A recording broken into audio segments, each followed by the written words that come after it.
Nice pointing.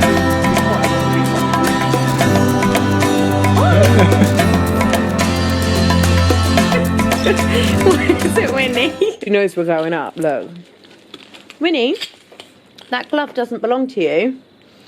Friday evening, builders have just left. We're gonna go and check out what they've been up to today. It's a nice evening. Look at that sky, beautiful. I'm getting so much better at this. It's noisy, isn't it, Winnie?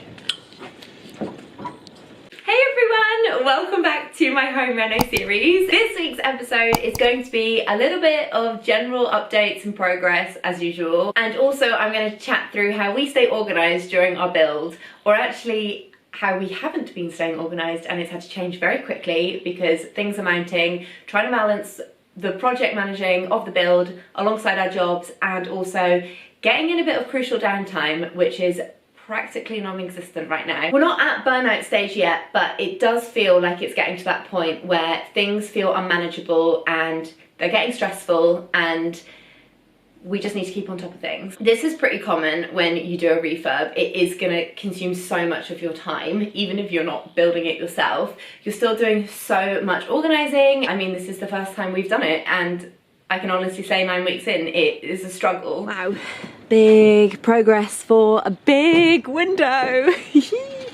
Looking good. Ooh, by the way, Fred, I saw an Instagram post today on someone that had these in their house and it left them exposed, and they said it was a very expensive, difficult job with building control. Right. Which maybe potentially rules it out for us. Like layers and layers of fireproof paint on it to then be sanded and repainted. It was Huggy for Home, the account. It looks beautiful, but very expensive, so maybe perhaps not something we'll do on this build, seeing as we're already over budget. This is the bedroom, isn't it? Yeah. This area we need to make feel part of the bedroom. How do you propose to do that? Chair, wardrobe. Chair. To look at the wardrobe. It's a guest suite, isn't it? So you can like drape your clothes over it or something.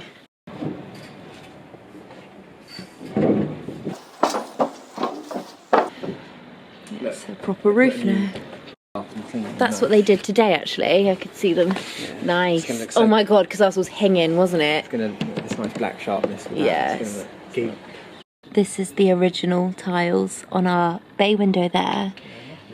They obviously need to be replaced because look at the state of them. All the sills need to be done because they are just filthy and crumbling. They're going to tidy up all the brickwork. See, there's a couple of cracked bricks and all our pointing needs to be redone as well. So they've already started, like this is all new stuff that they did today. I just feel like that finish is like half the work because they're obviously like building new floors on our house, but it's that final finish that no one else is ever going to really notice, but it just looks so much better to us. The whole house needs repointing. Which is all the like cement in between the bricks. It needs to be refilled and redone because it's just a crumbly mess. And also the roof tiles are getting replaced and they're going to do all the window ledges and everything, and it's just going to look so sharp.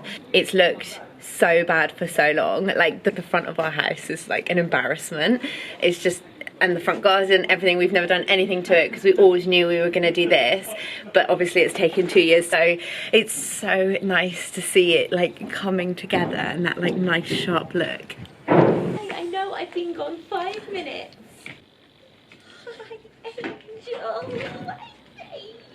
Hi, hi, hi, hi.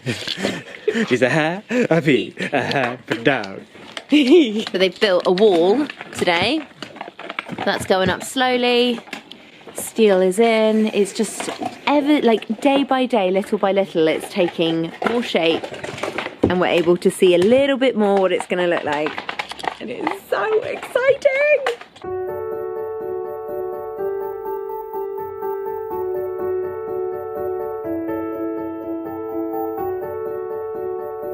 Our Sundays are our peaceful, calm day offs because Sunday is the one day of the week that the builders aren't here. On Sunday, we like to catch up with doing our chores. I know that sounds so lame, but it is the one day that we can wash our sheets and our clothes and have them out to dry and not get covered in dust.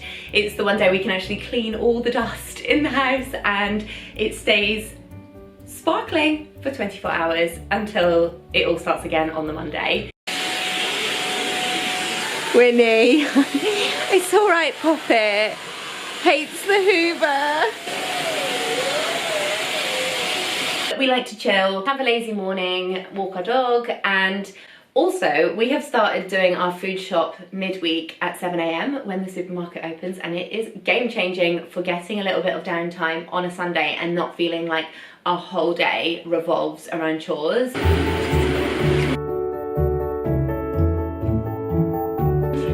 He strikes again. Yes.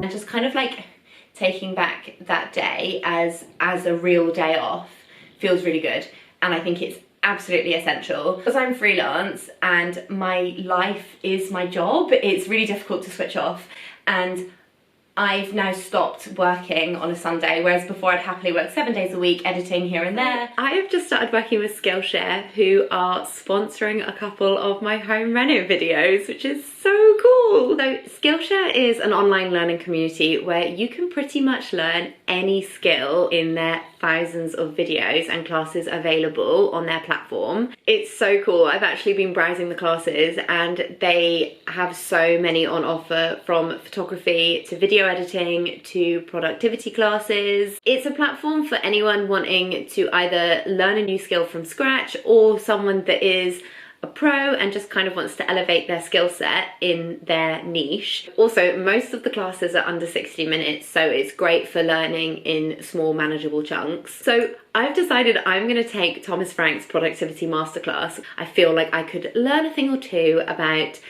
effectively managing my time in a better way. My workload isn't impossible, but it is a juggling act at the moment with the build, project managing that, and then also working on paid partnerships and stuff that pays my bills, and also just working through like the 90% of my work, which is actually just organic content. It's a lot, it's not impossible, but I do need to make a few tweaks here and there. Okay, here is a little insight into the class. They go over to-do lists, a calendar, note-taking, and file management. As you can see on the right-hand side, it's broken down into 10 lessons, so you can stop and start if you didn't want to do the full hour in one go. But I just did it now, and I found it so interesting. I have learned lots, and I have started organising my to-do lists. I am a changed woman. Look how organised I am. So we've got the house refurb stuff, and then I've got like my work, personal list, and then my reels ideas. My head was just all over the place, and I had all these different tasks to do, different themes, and it was just a big jumble. And now having it sectioned off is just perfect. So that's my favourite takeaway of this session. Another great thing about Skillshare is that it's a platform designed for learning, so there are no ads on it, and they're constantly uploading new videos all the time, so there's so much to choose from. Also, they have given me a free access code, so the first 1,000 people to click on the link in the description will get a free trial, so you can check it out for yourselves. Fred, yeah. Remember that time that you redid the whole lawn? Yeah, I do. Last summer. What lawn? And we got about a week of it looking good before we got a dog, and then we started a build. It has definitely been the best choice so far that I have made in the build of keeping the beams exposed. We need to paint the beams with fireproof paint. The beams are actually like water resistant, so they're treated with a chemical. So the builder's concerned that the paint's going to peel off. So it's not 100% set, but so far we've done it. They've just laid the plasterboard on top of the beams instead of under it, and then they've layered the insulation on top of that. And the one downside is that we can't have any lights in our ceiling because they would normally run the cables in between the beams. That's okay, I'm not that into spotlights anyway, and we couldn't have had a pendant in such a low ceiling. So we're gonna do wall lights, and we're gonna make sure there's plenty of light in other areas of the room. So if you can imagine, if we hadn't gone with the beams, the plasterboard would have been like here. So it would have been at like quite a low ceiling, whereas now, even though you can't move your head in here, it just gives it more height. It's going to be alright. Pickle for painting this lot, isn't it? It really is. We are painting it because What? You? It was a quote of £5,000 to paint our whole house, and we were like, well, that's £5,000 saving we can make, we'll do it ourselves. Definitely gonna regret that. She's looking so sleek. The tiles are on. Freddie's not seen it in a while, so we've just come up for a little lunchtime look. Oh! Nice pointing. Nice point. Fresh pointing. It's looking good. Like the old stuff, as you can see here, it's a crumbly mess. Like our house is in such bad state. So they're doing it all. And as they go, they're just kind of filling it in.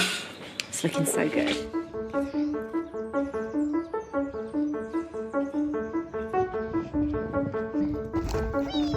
Just go to Freddie. Morning walk in the park with, well, I finished my coffee now. Freddie and I are just discussing the phases of the house and how it's going to work. So we're trying to get our kitchen measuring booked in. From the day of Ren coming to measure to finishing production and installation is 4 weeks. They can't come and measure until the downstairs is built. The downstairs can't be built until the scaffolding comes off. And the scaffolding can't come off until the stairs are delivered so that there's access to the loft so they can continue. All the boys are upstairs now, all 4 of them working on the loft, doing all the tiles, all the lads. Doing all the tiles and trying to get everything sorted and ready for the staircase installation. So today I have got to find out from Multi-Turn when they're delivering our staircase. So then I can find out from our builder when the downstairs is going to be built so I can let Ren know when they can come and measure. It is like a sequence of events and you've got to get it right and you've got to keep on it. Called the critical path. The critical path. It's basically what is going to stop us keeping to the programme. Yeah, and that's so true. In this instance, and what is that? The staircase? The staircase. Yeah. We've got no experience, we're learning as we go. But if you have a project manager, they would have sorted all this and known the dates and done the ordering. But yeah, we obviously... I object because we knew the dates, we knew everything was in line, but you didn't do it. I wonder why that was. Because I take an eternity to make any decision ever. It's the difference between being out of control, yeah, and not knowing your dates, not knowing what the critical path is, or knowing what you're doing in what order, yeah, or knowing what you're doing, but choosing to delay because we weren't 100% fixed on the orders. It's true, and the choices. It's been so stressful. Like I've put so much focus into just like designing an ensuite right now, and the thought of actually having to choose everything for the other rooms as well is just stressing me out. So much choice, Fred. Enjoying the lockdown live as well. The lockdown. Freddie's getting a haircut in like 10 days. It's needed. Yes.